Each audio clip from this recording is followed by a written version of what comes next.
الله سبحانه وتعالى بأنه مهد علينا ضدك مسلمين تعلمات ودميل جوتان عبسيسان سكوتر دارمينا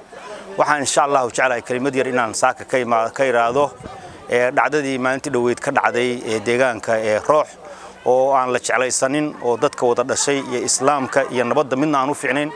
أنت سكستوا يود عضيبة وأهلنا مروق لنا يساق ومن فرح سنين وحن إلهي كريتشينا إذا سديدنا برنوجس ولا نقول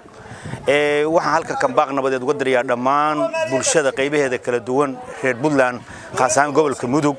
in laga wada shaqeeyo nabadda dadka nabad baa naas looga leh iyada dadka anfacaysa iyada dadku ku wada noolaan karaan dadkan waa dad aan waxba kala ahayn diinta iyo dalka iyo dadka iyo dunyada dirkuba waa ka dhaxayaan dana joogtaa bay leeyihiin oo aysan ku kala tagi karin maadaama ay sidaas tahay waxaan soo dhaweynaynaa cid kasta oo wanaaga ka qayb qaadata qaas ahaan maamulka Puntland oo uu horeeyo gobolka Mudug iyo gudoomiyihiisa ciidamada amniga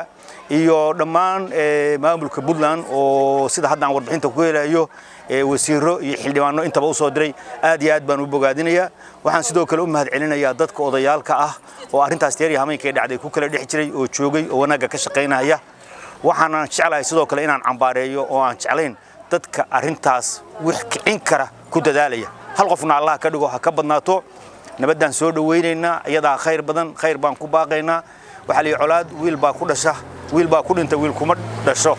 marka waxa weeye intii naga dhimatay baa dib noogu filan ilaahay samir iyo iimaan naga siiyo ayagana Allah u naxariisto waalidkoodina samir iyo iimaan Allah ka siiyo nabadda hal laga wada shaqeeyo saqiir iyo kabiir rag iyo dumar hameen iyo maalin maamul iyo shacba inaanu ka wada shaqeynaa soo jeedinayna maamulkeena Puntland aan maamul uga dambayno nabadda iyo dalka sidii loo wada deganaan lahaa intaas aan ku baaqayaa assalamu alaykum wa rahmatullahi wa barakaatuh